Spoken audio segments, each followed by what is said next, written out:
Já, mas eu coloquei algumas coisas lá no Google Classroom, né? Ah, eu coloquei o texto em alemão, de ser de tempo, né? Caso alguém tenha interesse. E eu coloquei hoje cedo um livro da Hannah Arendt,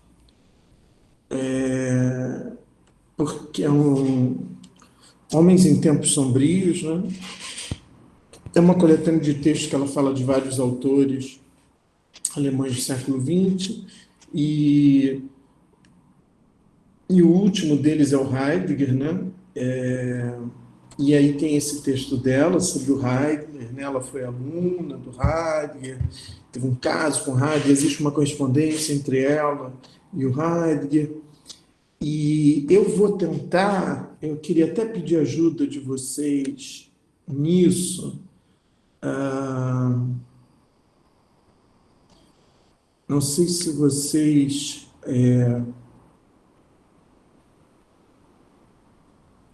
têm um livro da Bárbara Cassan e do Badiou, que se chama. Eu vou colocar aqui no modo de apresentação de tela,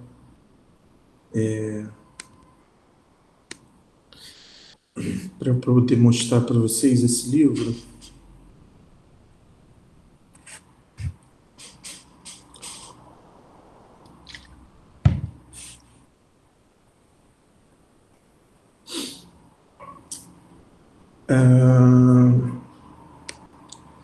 Tá vendo? É esse livro aqui, Heidegger, o Nazismo, as Mulheres, a Filosofia.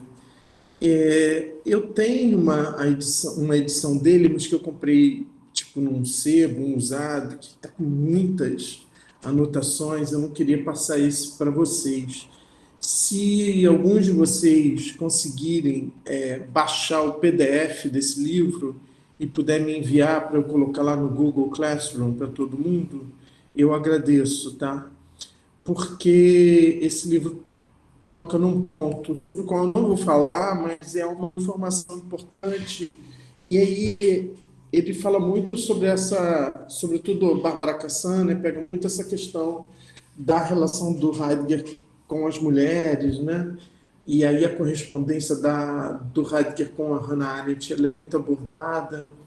Então, se vocês conseguirem achar o PDF desse livro para eu colocar lá no Google Classroom, seria interessante. Eu deixei também um texto, um livro, onde está um texto em inglês. Ah, pera lá.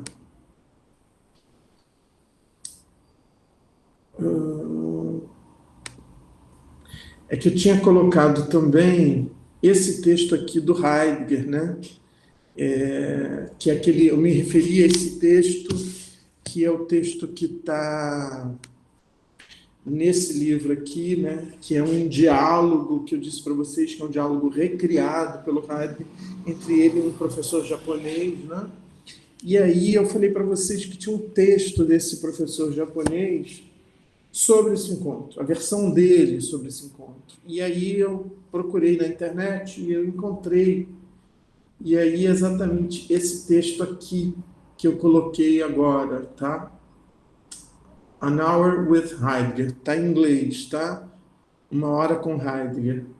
E ele fala desse encontro. É um texto. Bom, tá eu achei o PDF do livro inteiro, né? Mas o texto é esse aqui, ó. Ou melhor, pera lá.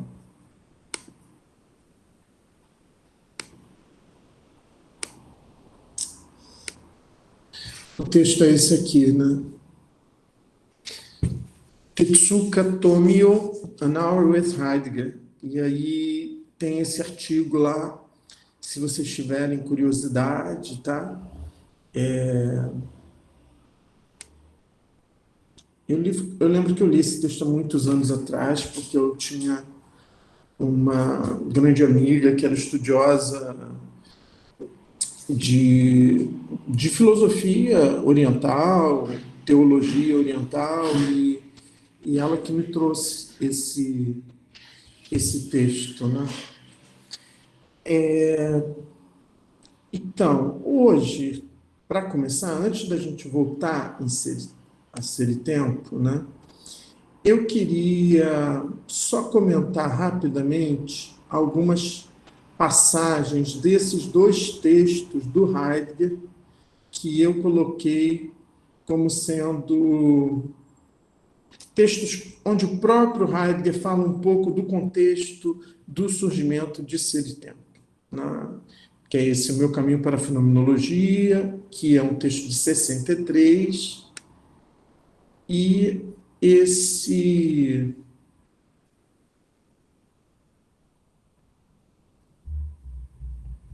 E esse texto aqui, que está nesse livro do Heidegger, né, esse texto que esse ao qual eu acabei de me referir, de uma conversa sobre a linguagem entre um japonês e um pensador, que é um texto de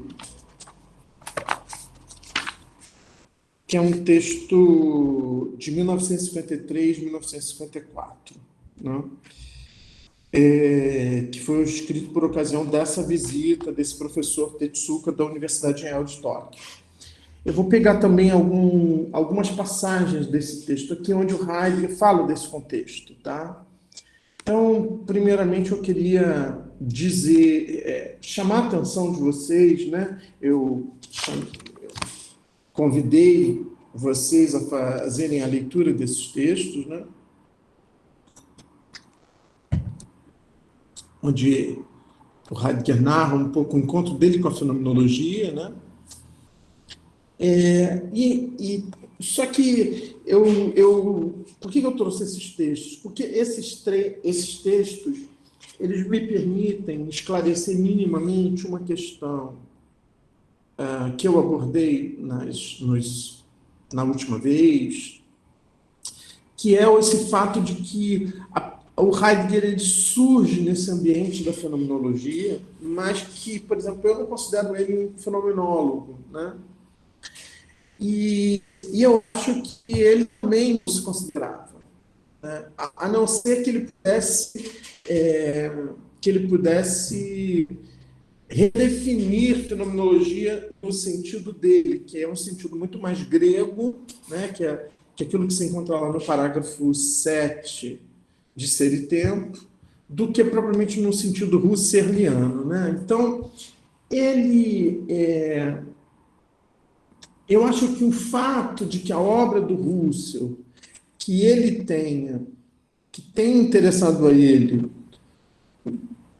mais do que todas as outras para espanto do próprio Husserl, que era uma obra meio de juventude do Husserl, que são as investigações lógicas do Husserl, já apontam para esse interesse pela questão da linguagem, né? Que é um interesse fundamental do Heidegger, né? Então, ele faz uma observação aqui, quando ele, falando dessa obra, ele diz, o primeiro volume, né, das investigações lógicas de Husserl,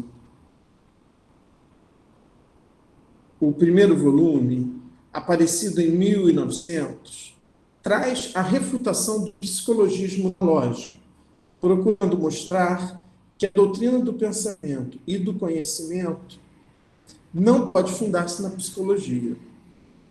Opondo-se a isto, o segundo volume, aparecido no ano seguinte, e 3 vezes maior, contém a descrição dos atos conscientes essenciais para a edificação do conhecimento. Portanto, parecia impor-se uma psicologia, né? Já que ele fala de atos conscientes essenciais para a edificação do conhecimento. A que outra finalidade serviria o parágrafo 9 da quinta investigação sobre, ele cita, o significado da delimitação dos fenômenos psíquicos de Brentano. Consequência lógica, Russell recai com sua descrição fenomenológica dos fenômenos conscientes na posição do psicologismo, que precisamente procurara antes refutar.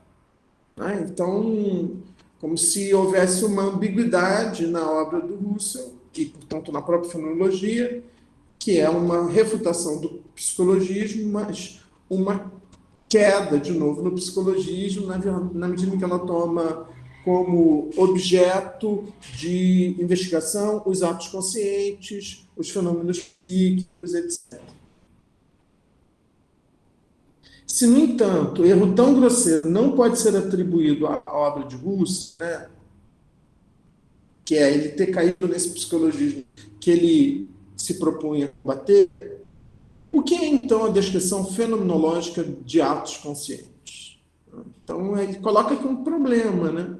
Se Russell e a fenomenologia russeliana não caem no psicologismo, o que significa, em Russell, essa descrição fenomenológica de atos conscientes? Né? Vocês vão ver que esse conceito de consciência ele vai ser um conceito radicalmente criticado por Heidegger e abandonado. Né? Então, nesse sentido, por isso que eu acho, né, assim, que Heidegger e Wittgenstein estão no mesmo momento da filosofia. Né? Nesse sentido dessa crítica ao psicologismo característico da filosofia moderna. Então, ele diz, se, no entanto, o erro tão grosseiro não pode ser atribuído à obra de Russell, o que é, então, a descrição fenomenológica de atos conscientes? Em que consiste o elemento individualizador da fenomenologia, já que esta não é nem lógica nem psicologia? Manifesta-se aqui uma disciplina filosófica inteiramente nova e que possui dignidade e nível próprios? Aí ele diz, não encontrava uma solução para essas questões. Né? Então, ele, nesse momento,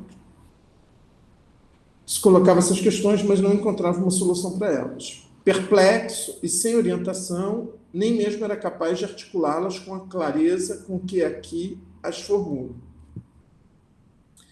E aí, mais abaixo, ele fala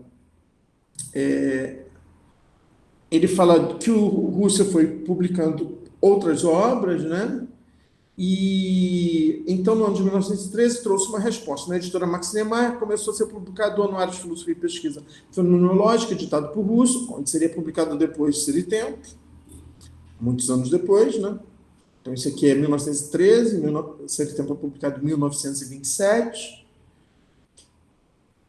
Então, no ano de 1913, trouxe uma resposta. Na editora Max Niemeyer, começou a ser publicado o Anuário de Filosofia e Pesquisa Fenomenológica, editado por Russell. O primeiro volume, inaugurado com o trabalho de Russell, que já manifesta no título o elemento caracterizador e o alcance da fenomenologia. Ideias a propósito de uma fenomenologia pura e de uma filosofia fenomenológica. A fenomenologia pura é a ciência básica da filosofia por ela marcada. Pura significa fenomenologia transcendental. Transcendental é a subjetividade do sujeito que conhece, age, valora. Isso. Se a gente pensa nisso, né, o sujeito que age, conhece, age, valora, são as três críticas gigantes. Né? O sujeito que conhece, a crítica da razão pura, o sujeito que age, a crítica da razão prática, o sujeito que valora, a crítica do juízo. Ambos os títulos, subjetividade e transcendental, indicam que a fenomenologia se encaminhava consciente, decididamente, na esteira da tradição da filosofia moderna. Né? Então, que é exatamente... Então, é isso que vai ser o problema que o Heidegger vai ver na fenomenologia. O fato dela se encaminhar consciente e decididamente na esteira da tradição moderna, que é a filosofia da consciência, que é a filosofia do sujeito da consciência, etc. Que é exatamente essa filosofia que o século XX vai superar. Né? Então, Russell e a fenomenologia russeliana ainda se manteria preso a essa filosofia moderna. Então, ambos os títulos, subjetividade e transcendental, né, a gente sabe disso, esse é um termo kantiano, né? Indicam que a fenomenologia se encaminhava consciente e decididamente na esteira da tradição da filosofia moderna. Faziam não há dúvida, de tal maneira que a subjetividade transcendental atinge, através da fenomenologia, uma possibilidade de determinação mais originária e universal. A fenomenologia retém as vivências conscientes como área temática. Isso é uma citação, né? Então, Heidegger vai ser um grande crítico dessa noção de vivência. Não só ele, né? O Wittgenstein também, o Walter Benjamin também, né? Então, a fenomenologia retém as vivências conscientes como área temática, mas já agora, no âmbito da pesquisa da estrutura dos atos vivenciados, sistematicamente projetada e garantida. E isso conjugado à pesquisa dos objetos vivenciados nos atos, sob o ponto de vista de subjetividade. Então, é esse ponto que incomodava o Heidegger, né? Que, ao mesmo tempo, ele surge aí, mas, então, assim, ele vai dizer aqui, ó. Assim, pois, Russell, compreensivo, mas no fundo reticente, observava como eu, paralelamente às minhas aulas e exercícios do seminário, aprofundava todas as semanas com alunos mais adiantados, isso quando ele já se tornou professor assistente do Russell, né? As investigações lógicas em grupos privados de trabalho. Principalmente a preparação deste trabalho foi-me muito fecunda. Nela descobri, antes conduzido por um pressentimento do que orientado por uma compreensão fundada, o seguinte: o que para a fenomenologia dos atos conscientes se realiza como o auto-mostrar-se dos fenômenos é pensado mais originariamente por Aristóteles e por todo o pensamento e existência dos gregos como aletheia, como o desvelamento do que se apresenta, seu desocultamento e mostrar-se. Então, aqui a gente vê era lá.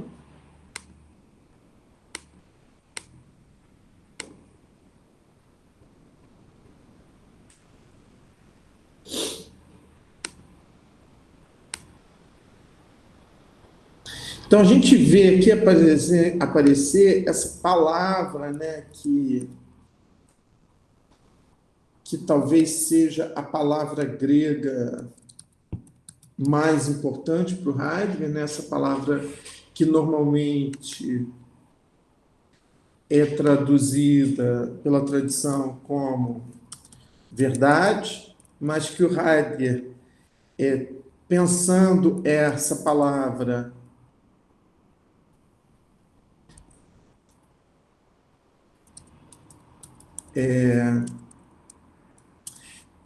pensando essa palavra etimologicamente, vai traduzir como desocultamento. Então, isso é uma coisa que, quando você começa a estudar Heidegger, é das primeiras coisas que vem, essa questão da aletheia, né? Porque a palavra ela é construída a partir de uma estrutura, a palavra aletheia em grego, ela é a partir de uma estrutura que é um alfa privativo, né? Então, tem uma dimensão de negação aí, e o que ela nega é esse lethe, que é o ocultamento, né? Então, por exemplo, quando eu digo em português latente, é o mesmo radical indo-europeu que está presente na palavra latente e que está presente, né? Porque latente quer dizer escondido, né? Em oposição a patente, que seria explícito, né? Então, o latente, a latência é um modo de ocultação. Por isso que, por exemplo, o Agamben, ele vai traduzir a letra sempre por ilatência. Essa é a tradução.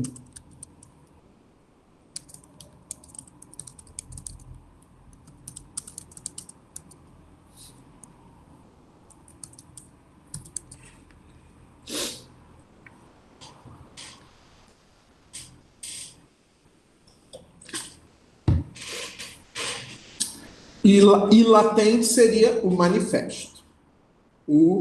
Então, quando ele diz isso, o que para a fenomenologia dos atos conscientes se realiza como o auto-mostrar-se dos fenômenos é pensado mais originariamente, então aí ele deixa claro isso, que ele acha que isso é pensado de um modo muito mais originário em Aristóteles do que na fenomenologia, e aí, nesse sentido, ele vai para Aristóteles. Quer dizer, ele vai para Aristóteles porque ele sempre esteve com Aristóteles. Aí aquela historinha lá do livro do Brentano sobre essas acepções de ser em Aristóteles. Quer dizer, o encontro é com a questão do ser em Aristóteles. Só que por, por alguém que surge num momento filosófico, no momento da história da filosofia, ele surge ali nesse contexto em que o Russell, que é o professor, orientador dele, né,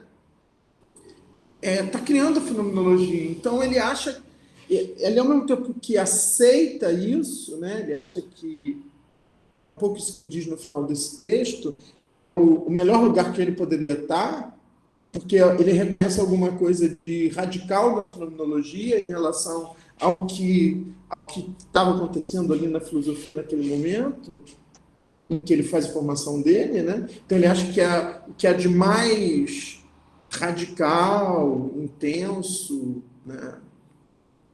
Avant-garde, né? É o Russell, né? É o Husserl. Mas o movimento mesmo dele é se utilizar desse método fenomenológico para colocar uma questão que não é a questão da fenomenologia, que é a questão do ser, né? Que é isso que é ser e tempo.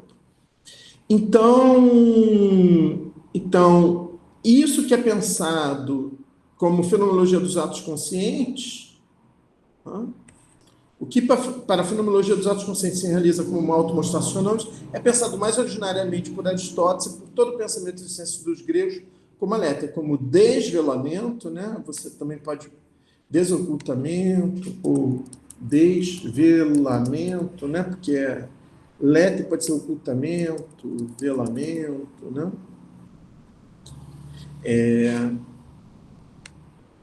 Descobrimento, né? Porque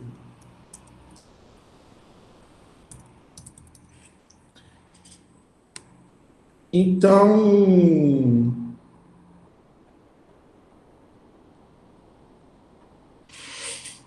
para mostrar para vocês um pouco essa tensão que se dá ali nele entre a fenomenologia e a filosofia antiga. Então, enquanto que a referência fundamental do Russell é o Kant e o Descartes, é a filosofia moderna, para ele a referência fundamental é a filosofia antiga, que é uma filosofia que não possui, que não é uma filosofia da consciência, que não possui a categoria de sujeitos, né? Então, aí ele diz, quanto mais decisivamente essa convicção se definia, tanto mais insistente tornava-se a questão de onde e de que maneira se determina aquilo que, de acordo com o princípio da fenomenologia, deve ser experimentado como uma coisa mesma. É ela a consciência e sua objetividade? Ou é o ser doente em seu desvelamento e ocultação? Né? Então, veja, é muito clara essa oposição. Né? Então, para ele, a fenomenologia do Husserl é, é definida pela consciência e sua objetividade, e o pensamento dele é definido pelo ser doente em seu desvelamento, ou seja, a létera e ocultação, o encobrimento. Então, aqui eu acho que fica muito claro isso. Né? Aí ele diz, deste modo fui levado ao caminho da questão do ser, iluminado pela atitude fenomenológica, sempre de novo e cada vez de maneira diferente, inquietado pelas questões emanadas da dissertação de Brentano. Né? Então, como se o que ele quisesse da fenomenologia fosse essa atitude, né? Na qual ele via um vigor, né? Um vigor importante, o mais importante, né? Mas o que ele visava era uma outra coisa. Né? E aí eu acho que eu cheguei a ler isso para vocês, isso fique claro quando ele diz, no final, né? Isso acho que eu li da outra vez com vocês, quando ele diz. E hoje, parece que o tempo da filosofia fenomenológica passou. Já é julgada como algo passado, que apenas que é apenas consignado ainda historiograficamente ao lado de outros movimentos filosóficos. Entretanto, a fenomenologia não é nenhum movimento naquilo que lhe é mais próprio. Isso é a compreensão dele de fenomenologia, né? Ela é a possibilidade do pensamento, que periodicamente se transforma e somente assim permanece, de corresponder ao apelo do que deve ser pensado. Se a fenomenologia for assim compreendida e guardada, né, então, a condição é essa. Se a fenomenologia for entendida não como um movimento de pensamento, isso quer dizer, a fenomenologia, enquanto movimento de pensamento, enquanto movimento filosófico, não interessa a Heidegger. E, enquanto tal, ele nem faz parte dela. Ele nem faz parte desse movimento, num certo sentido.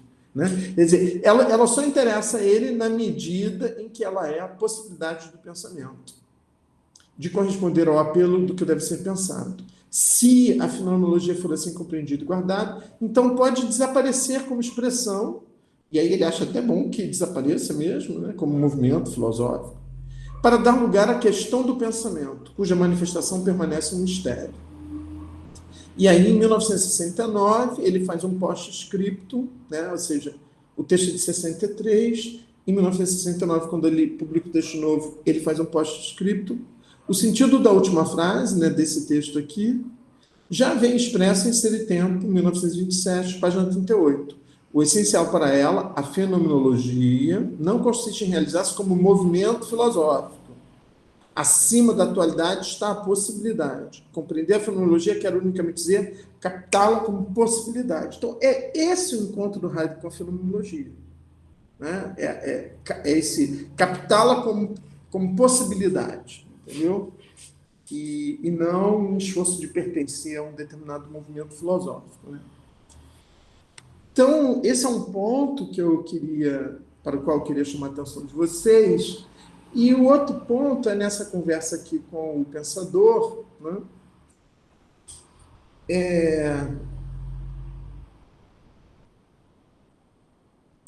Esse texto é um texto muito interessante, né? Porque contar algumas historinhas, né?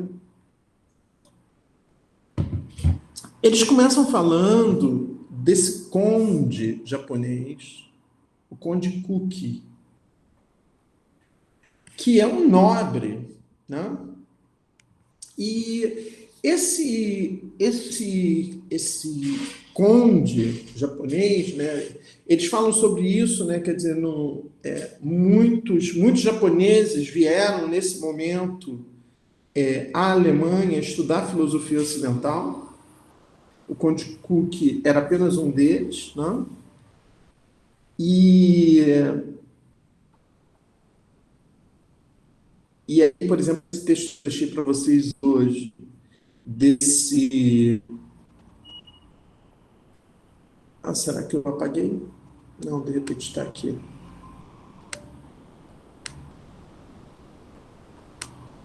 Né? Do Tetsuka Tomio, né? Conta um pouco essa história, né? Dessa escola japonesa, né? Existe uma coisa muito impressionante, né? A primeira tradução de Ser e Tempo para uma língua estrangeira é a tradução de Ser e Tempo para o japonês. Não existia tradução de Ser e Tempo para o inglês, nem para o francês, nem para o espanhol, muito menos para o... a primeira tradução de Ser e Tempo para uma língua estrangeira é a tradução para o japonês. A fenomenologia do Russell, o Heidegger, teve um grande impacto nesses autores japoneses. E aí a primeira tradução de Ser e Tempo aconteceu em japonês. Esse Kuki, né, ele é uma figura impressionante. Por quê? Porque ele passa um tempo na Alemanha estudando com o Russell e depois com o Heidegger.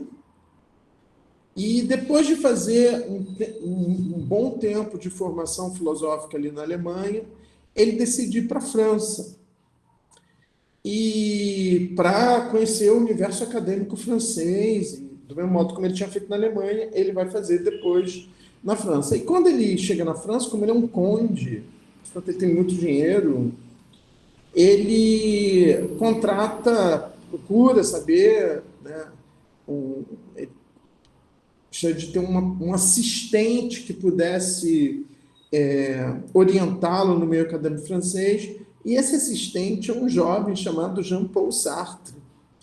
Essa história é inacreditável, né?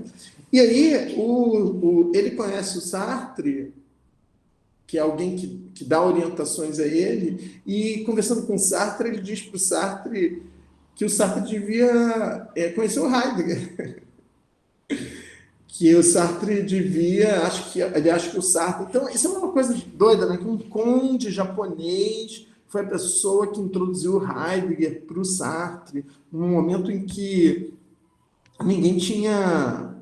Não existia ainda eco do Heidegger na França, né? Ou seja, o Heidegger...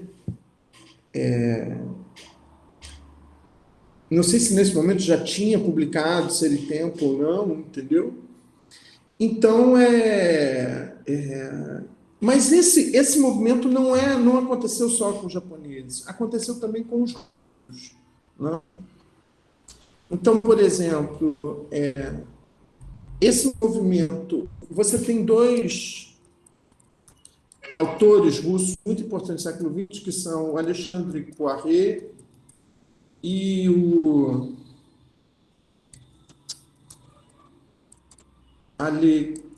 Alexandre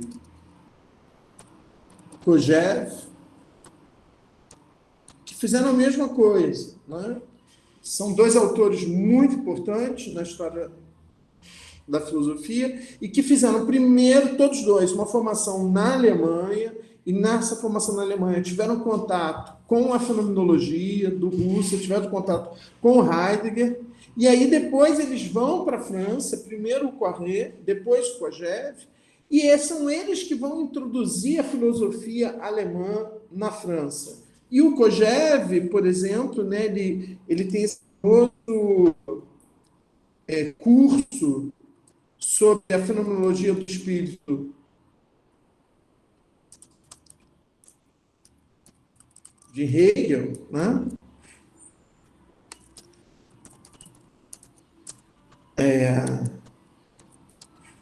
Esse curso é um curso que é um dos mais importantes acontecimentos na história da filosofia na França no século XX.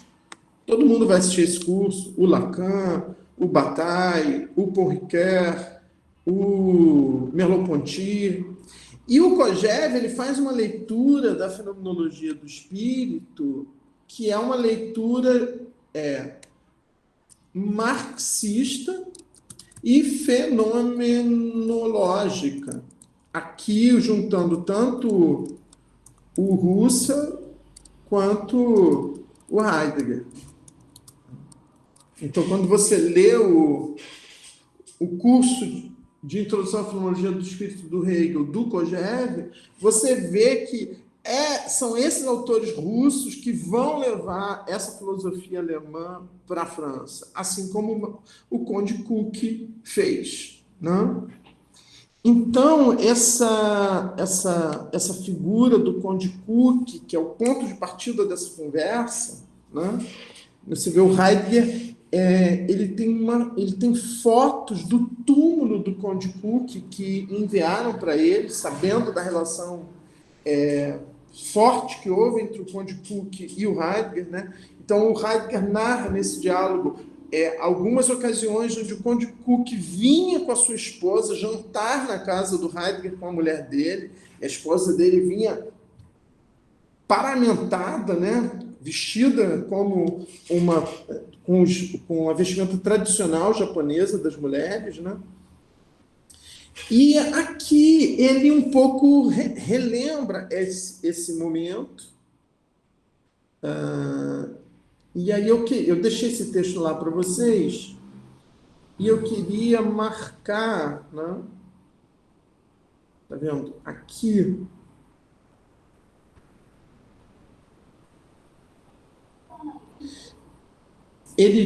O japonês diz, nos seminários da Universidade de Kyoto, o Conde Cook sempre retornava às conversas que teve com o senhor. Isso acontecia, sobretudo, quando insistimos em compreender a razão que o levou a estudar na Alemanha com o senhor. Seu livro, Ser e Tempo, ainda não tinha sido publicado, então isso é antes da publicação de Ser e Tempo. Muitos professores japoneses, porém, entre eles nosso honrado mestre Tanabe, muito estimado, foram para Freiburg, né? Friburgo na Brisgóvia, como Carolhão, ele é portuguesa, né? Freiburg em Breisgau. Então, muitos professores japoneses foram para Freiburg depois da Primeira Guerra Mundial a fim de estudar com Husserl a fenomenologia. Por isso, meus conterrâneos conheciam o senhor pessoalmente, porque é exatamente o momento em que o Heidegger é assistente do Husserl em Freiburg. Aí ele diz, é verdade, naquele tempo eu era assistente de Husserl e dava cursos semanais para os senhores do Japão sobre a primeira grande obra de Husserl, as investigações lógicas. O próprio mestre, né, no caso Husserl, já não considerava tão importante essa obra publicada na virada do século, em 1900. Eu tinha, no entanto, minhas razões para dar preferência às investigações lógicas como introdução à fenomenologia. E o mestre, Husserl, respeitava generosamente minha escolha. Naquele tempo, creio que no ano de 1921, nossos professores assistiram ao japonês diz, a um curso do senhor. Trouxe uma apostila para o Japão, trouxeram uma apostila, então você vê o texto da Hannah Arendt que eu deixei para vocês, ela começa falando exatamente disso, que Heidegger ficou famoso, muito famoso, mesmo antes de publicar Ser e Tempo. Ficou famoso como professor. As pessoas viam que tinha uma coisa diferente ali, né? Ele produziu um impacto muito grande, tanto em Freiburg quanto em Marburg, né? Que são lugares onde ele dá aula antes de publicar Ser e Tempo, né? E aí as apostilas dos cursos circulavam, né? E uma da apostila era uma apostila, se não me engano, o título era Expressão e Manifestação. Isso depois foi publicado, né, como o volume 59 da Gesamtausgabe, né, das obras reunidas do Heidegger, né, que se chama Fenomenologia da Expressão e da Manifestação, né, der Anschauung und des Ausdrucks. E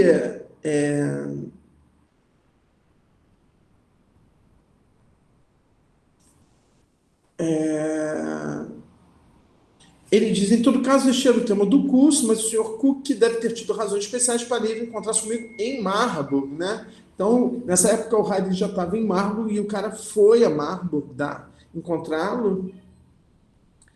E aí tem uma coisa que ele diz.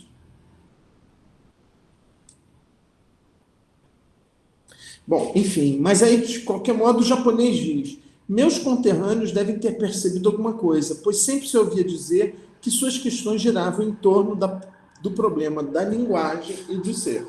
Né? Então, já mesmo antes de publicar Ser e Tempo, pelas aulas, já era claro que a questão fundamental para o Heidegger era essas questões que giravam em torno do problema da linguagem e do ser. Né? Ele confirma isso, né?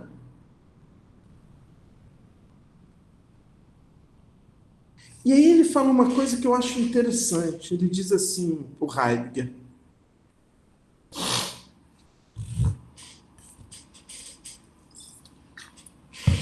Naquele tempo do expressionismo, ambas as questões estavam sempre presentes.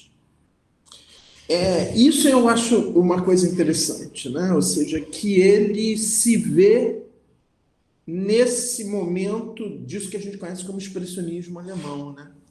Então, eu acho que, assim como a Marjorie Perloff acha que o Tratatus do Wittgenstein deve ser entendido como pertencendo a essa tradição, que é a tradição das vanguardas do início do século XX, Eu acho que Ser e Tempo tem que ser lido dentro desse quadro do expressionismo alemão, né? Seja no cinema, seja nas artes, né? E ele faz referência a isso, né? Quando ele diz, naquele tempo do expressionismo, então, esse tempo ficou conhecido como tempo do expressionismo, né?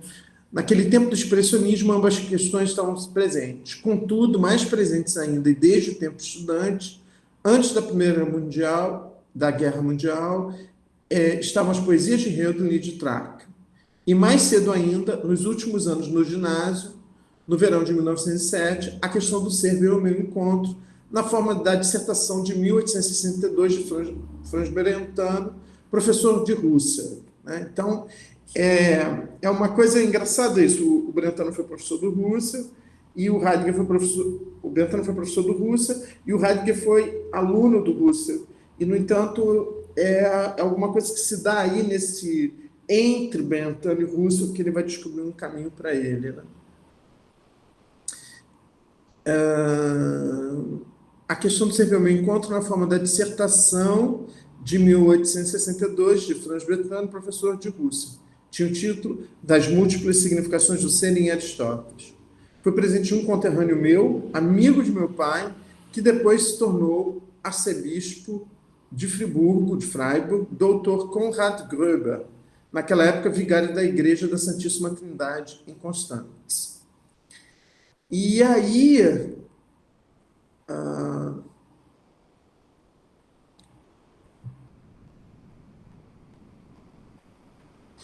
aparece também aqui essa referência ao hermenêutico, né?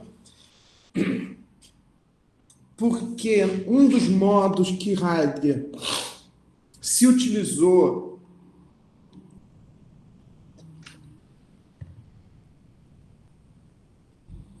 o japonês diz assim: só posso falar das explicações de Cook. Elas nunca foram totalmente claras. Para caracterizar seu pensamento, Cook retornava com muita frequência às palavras hermenêutica e hermenêutico. Aí o Rad disse, não me falha a memória, usei esse termo pela primeira vez numa preleção posterior, no verão de 1923. Naquele tempo havia começado as primeiras anotações de Ser e Tempo. Aí o japonês diz, em nossa opinião, o Conde Cook não conseguia explicar satisfatoriamente esses termos, nem quanto ao significado das palavras,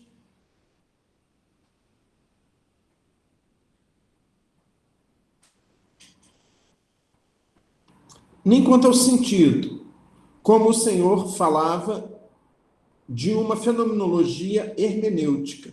Cook acentuava apenas que a expressão designava uma nova corrente da fenomenologia. Então, a visão que o Conde Cook tinha do Heidegger é que o Heidegger era uma nova corrente dentro da fenomenologia, e essa corrente nova corrente da fenomenologia se chamava fenomenologia hermenêutica. Então, por que ela é uma fenomenologia hermenêutica, né? Então, um pouco a conversa dele com o japonês gira em torno disso, né?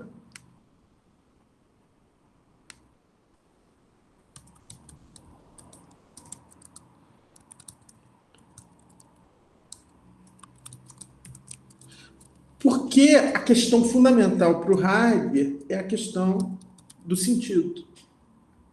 Então, uma fenomenologia hermenêutica, ela não é uma fenomenologia da percepção, da consciência, nada disso. Como se fosse possível isso, né? É uma fenomenologia do sentido, e não é isso que o Heidegger vai mostrar quando ele vai colocar aqui, ele vai entender a palavra fenomenologia como uma palavra que se desconstrói e mostra que, na palavra fenomenologia, o que está em jogo é uma relação entre o fenômeno e o logos. Então, o Heidegger entende a palavra fenomenologia.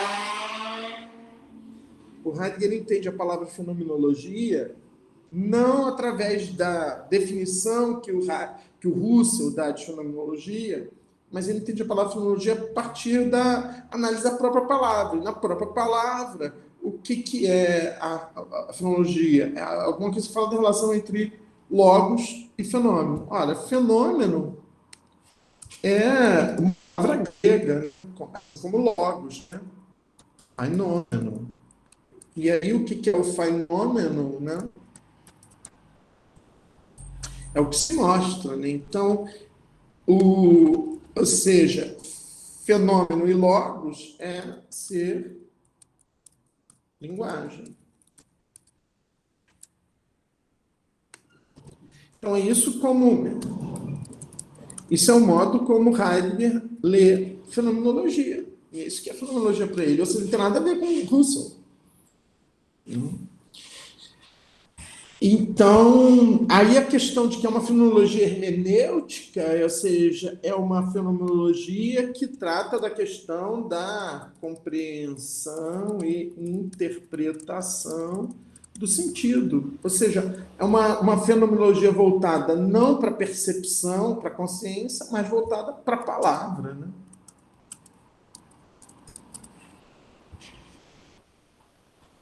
Então, é isso que o Conde Cook sacou que tinha uma coisa ali diferente, e é isso que ele passava para esses alunos, né? No caso, esse Tetsuda, né?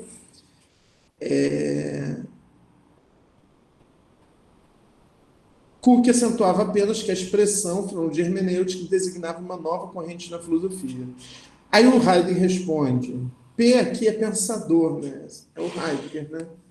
Sem dúvida, deve ter parecido assim. No entanto, não me interessava nenhuma corrente dentro da fenomenologia e nenhuma novidade. Pelo contrário, procurava pensar a essência da fenomenologia mais originariamente, a fim de recolocá-la dentro de sua pertinência à filosofia ocidental.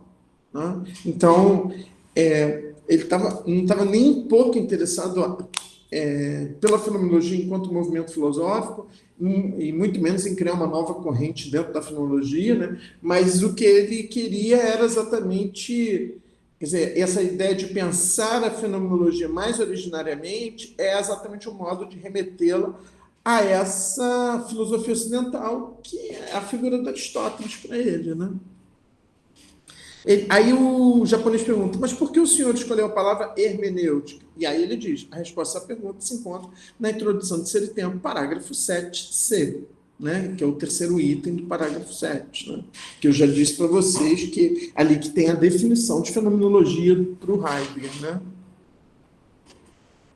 Então aí o Heidegger vai reconstituir um pouco como é que ele teve acesso, né? Ele conheceu essa palavra, ele conhecia a palavra hermenêutica no âmbito de meus estudos de teologia, né? Porque aquilo que disse para você, não, Heidegger, antes de se mudar para o curso de filosofia, ele fez 4 semestres no curso de teologia, né? E a hermenêutica ali na teologia, ela diz respeito à análise, à interpretação dos textos sagrados, né? Da Sagrada Escritura, da Bíblia, né?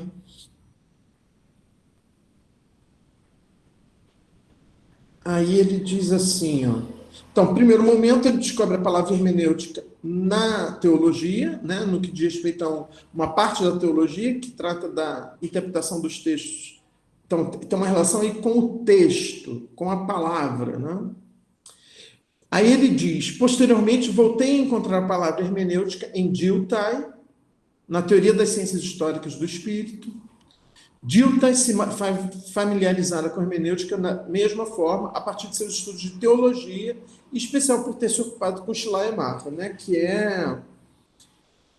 é o cara que fez a tradução de todos os diálogos de Platão para o alemão, né, uma tradução que é uma tradução espantosa até hoje, né, e que é um filólogo. Então, a hermenêutica ela surge aí numa espécie de fronteira entre a teologia e a filologia. Né? Aí o japonês diz, pelo que conheço de filologia, né? Então Schleiermacher é essa figura da filologia. A hermenêutica é uma ciência que trata dos objetivos, dos métodos e das regras de interpretação das obras literárias. O Heidegger responde: de início e de maneira decisiva, a hermenêutica se formou em contato com a interpretação dos livros, a Bíblia. Do espólio de manuscritos de Schleiermacher, editou-se um curso de 1838 que trazia o título Hermenêutica e Crítica, com referência especial ao Novo Testamento. Né? Então, o Heidegger ele vai mostrar que ele teve contato com esse termo hermenêutica aí, mas que não era exatamente esse sentido filológico ou teológico que ele buscava. Ele buscava, na verdade, o sentido primordial que estava na base tanto do sentido teológico quanto do sentido filológico. E esse sentido primordial ele vai encontrar lá no Íon de Platão. Né? Então, aqui no texto, ele vai citar isso.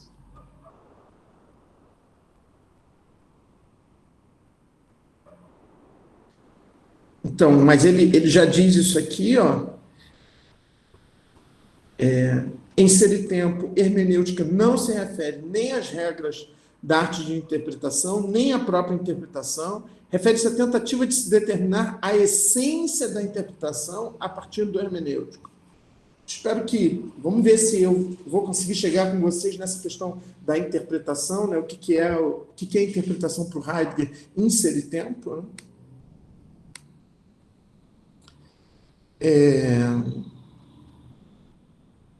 E aí, mas ele diz que nas publicações posteriores dele, ele não utiliza mais a expressão hermenêutica e hermenêutico, né? Isso caracterizou aquele momento, né? E aí, no final, não sei se eu marquei aqui, espero que sim. Ah, tá. Porque aí a conversa avança e aí o japonês pede a ele, mas o que o senhor quer dizer com hermenêutica? E aí, como sempre no Heidegger, né, tudo sempre se resolve a partir de um remetimento ao termo grego e ao modo como ele entende ao termo grego. Então, para entender o que é hermenêutica, ele vai dizer: a palavra hermenêutica vem do verbo grego hermeneuem. Refere-se ao substantivo hermeneus, que se pode articular com o nome do deus Hermes, Hermes, num jogo de pensamento mais rigoroso do que a exatidão filológica. Hermes é o mensageiro dos deuses, traz a mensagem do destino. Hermeneuem é a exposição que dá notícia à medida que consegue escutar uma mensagem. Esta proposição se transforma em interpretação na mensagem dos poetas, que, nas palavras de Sócrates, no diálogo Ion, são mensageiros dos deuses. Hermenes eisin ton theon. Então, e aí ele vai dizer: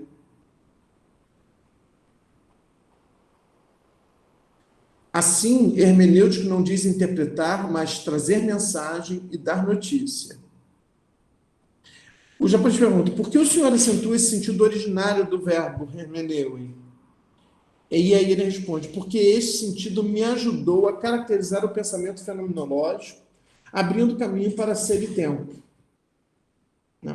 Então, de certo modo, ele é através disso que ele consegue, de algum modo, domar a fenomenologia, né? Então, por isso que a compreensão do Conde Cook, era correta, ou seja, é isso, é uma fenomenologia hermenêutica, né? Então, ele diz: porque esse sentido me ajudou a caracterizar o pensamento fenomenológico, abrindo caminho para Ser e Tempo. Tratava-se e ainda se trata de fazer aparecer o ser dos entes, mas, sem dúvida alguma, já não de acordo com a metafísica, e sim de maneira a deixar aparecer o próprio ser. O próprio ser significa o vigor vigente, isto é, da duplicidade de ambos a partir da unicidade. É o que reivindica o homem para o seu vigor. A linguagem é, portanto, o que prevalece e carrega a referência do homem com a duplicidade entre ser e ente. A linguagem decide a referência hermenêutica. Né? Então, depois eu vou falar mais sobre essa coisa aí do ser e do ente, na segunda parte da aula, né? Mas só para trazer a vocês essa questão de que quando ele fala de hermenêutica, ele está pensando nessa referência grega, ele está pensando no íon de Platão, né? E não tanto nem na teologia, nem na filologia, né? Eu vou fazer, então, aquela pausa, né, que a gente faz, e daqui a 10 minutos eu volto e a gente retoma. Tá ok? Vou interromper aqui a gravação.